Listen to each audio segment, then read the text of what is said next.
Hi, I want to talk about this crazy phenomenon that I see in memes on social media. And I'm not trying to be controversial because I'm definitely coming from a central place on pretty much every single thing that I talk about. But this idea, I read a meme recently where it says something along the lines of, when somebody else shares a story with you, find a way to just ask questions about them and not make it about yourself.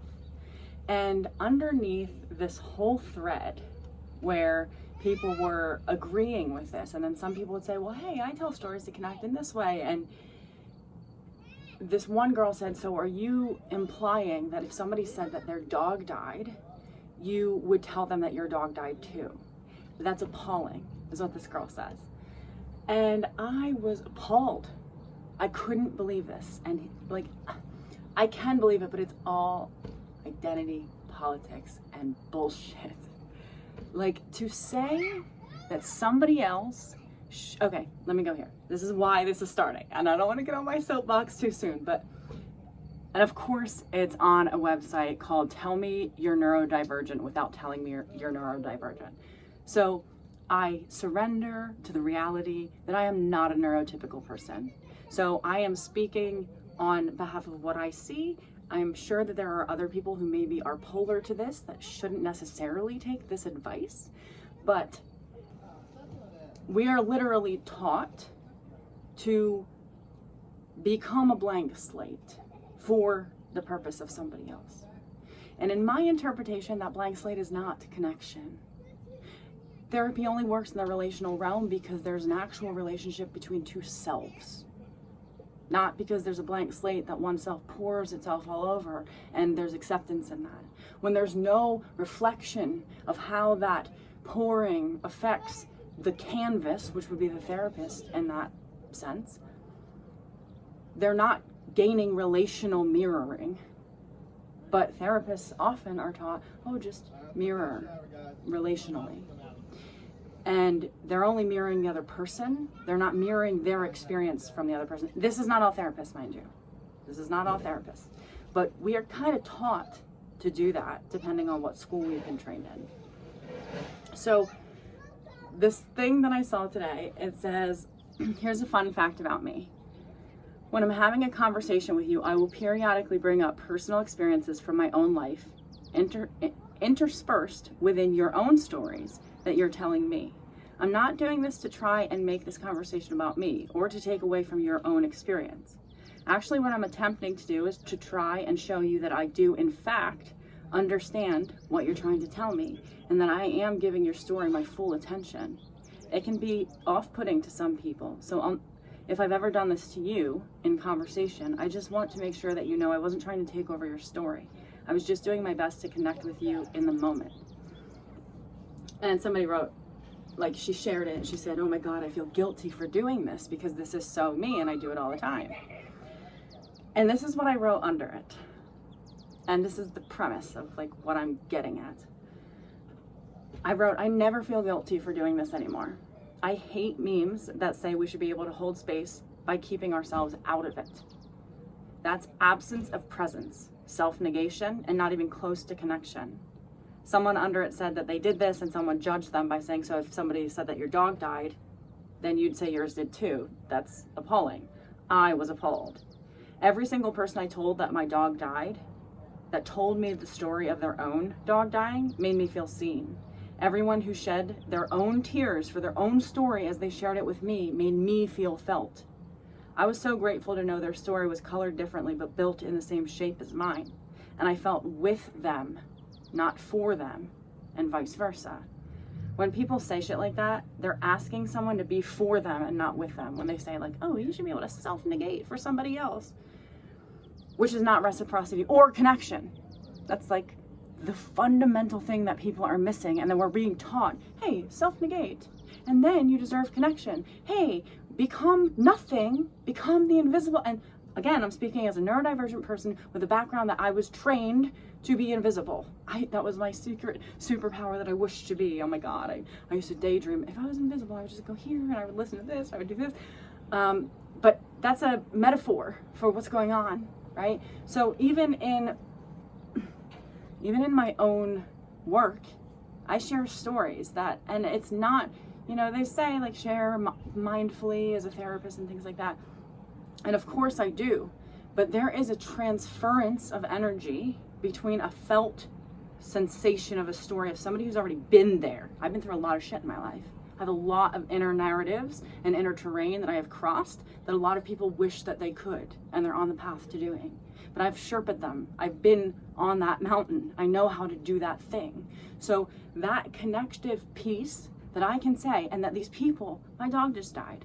I was an absolute mess. I'm gonna actually, speaking of, go spread his ashes today at his favorite river. I was a mess. He is my protector. He has been in my house since I moved into this house. He's my being. Like, he taught me how to trust. So every single person that shared with me that they have been where I've been and they've gotten through it, when I would say, you know, I went out with my puppy and people would start and talk to him, and they'd say, oh, I have this dog that's old at home, and I'd say, oh, my dog just died, or they'd say, oh my God, this dog reminds me of my dog that just died. And we would talk about it, and I, as a person who was grieving, wanted to hear their story because it reflected to me that they had been here where I am, and that I was gonna get there where they are. Even when they shared most of them said, I had that one dog because this is like my soul dog. I've had many dogs in my life, but this dog is like, was a really hard hit for me. I've lost grandparents, family members. I've only actually grieved this way when I had an abortion. It feels incredibly internal to me. And when I see other people be able to get through this, and they say, I have that one dog that 20 years later you're bringing up for me, that I still cry when I think about him, even if I've had 10 dogs since then or something. And I feel seen by their story because I don't feel alone.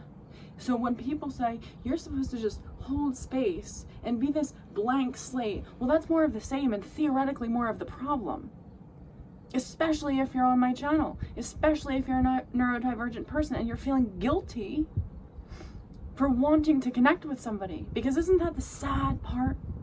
Is that people, you're wanting connection so bad. I hear stories about people and people's families, they're very difficult, pain in the ass siblings or like family members.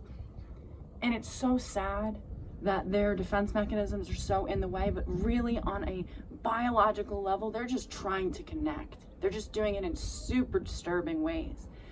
So I hate hearing this idea that, oh, if you're gonna hold space for somebody, I'll be right there, Debs. I'm upstairs in the office, I'm doing a video. Haven, you better have your bathing suit on, the video's on. Oh, it's you. Go downstairs, buddy, I'll be right there.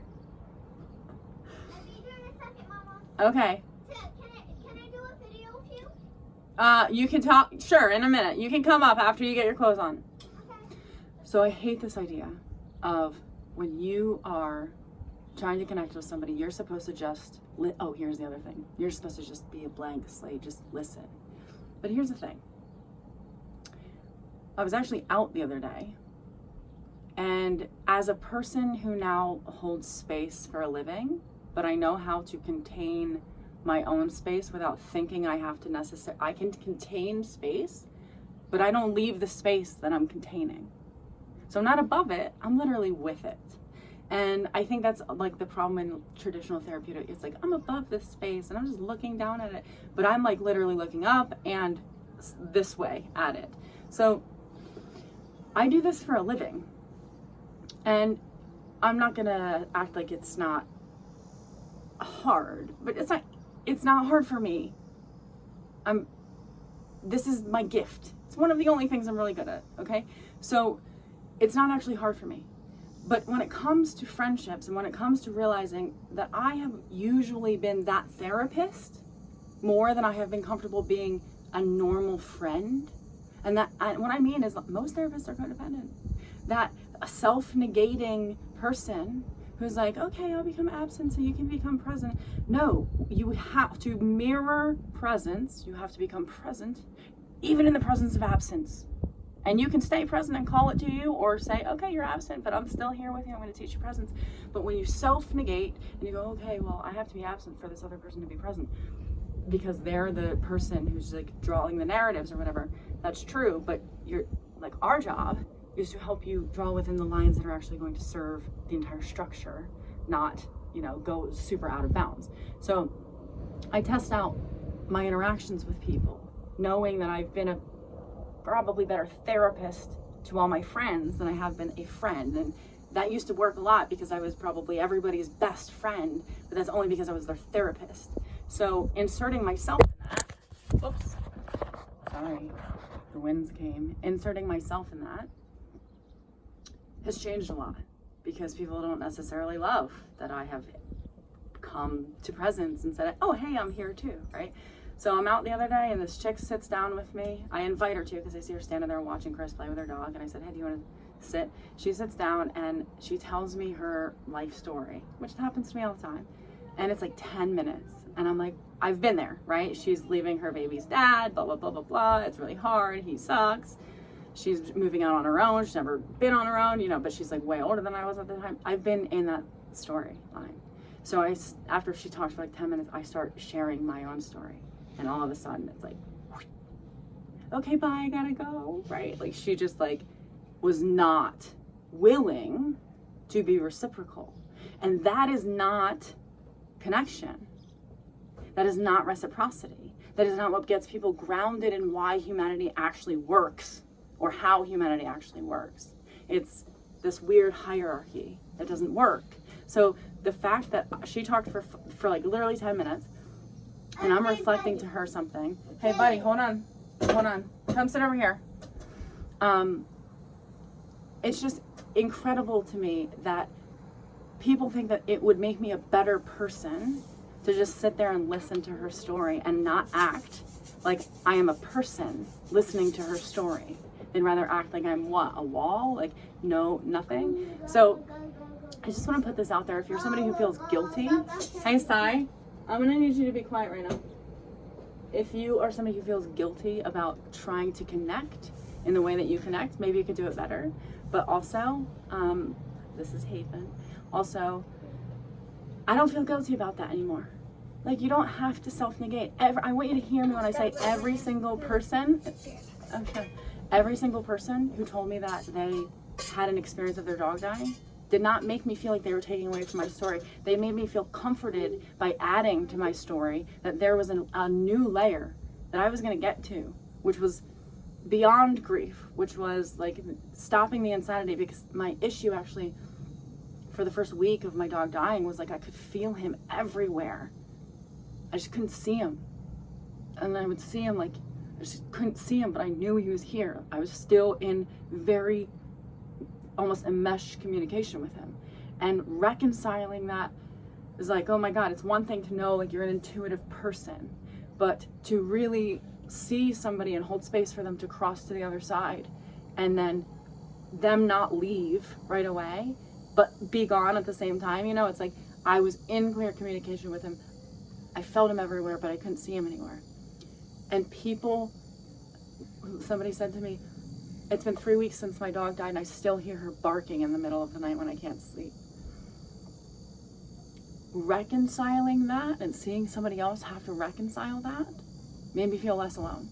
So I was grateful, and this might be a different story, but like I was grateful for every single person who connected to me through a story that they had that was similar to mine. And I didn't feel like they made it about me or them. I actually felt like they made it about us. And that's true connection. That's not manipulation. I wasn't trying to use them and they weren't trying to use me, right? So, hey buddy. Okay. Haven wants to do a video, which is actually perfect timing because we got sent something because Haven insisted on getting it.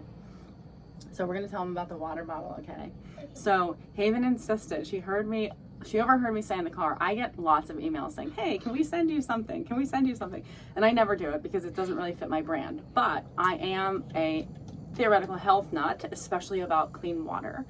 And I I don't have any problem drinking water. I'll drink water all day, every day. It's like my thing that I do, right? People get mad at me because I'm the person who like drinks all of the water at the table all the time, even if it's not my cup. And they're like, dude, what is your problem? This is like a Stacyism that's been my whole life. So this company called Water H sent me. Okay, you can have all of it. He'll give you some because he's not gonna be able to drink all of it, but we're gonna, hey buddy, you don't need to hold it down like that. Let me show him how to do it. Let me show him how to do it. You can come over here and you can show him, but show him how to do it over here. So it's a Bluetooth water bottle. Let me see this, buddy. That you can track, and I haven't actually used it today. And people did, to be fair, oops. People did complain, thank you. What is this one? Hold on. Yeah, you can in a second. About the app itself. It's not connected to my Bluetooth right now because I disconnected my Bluetooth. So check this out. Hold on. Here you go. You can have it. Take it. Oh my God. Welcome to my life, guys. Yeah, you come here. Come over here. Hey, Haven.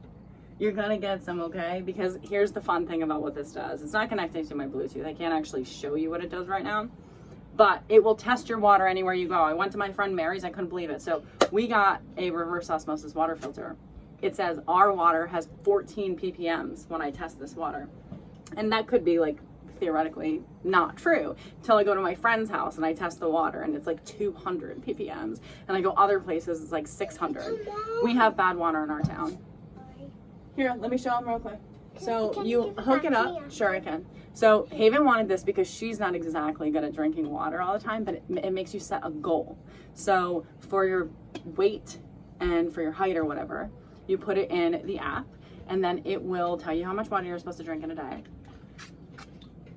This will light up blue and green. It's kind of cute every time you fill it or unfill it or like dump it out or whatever.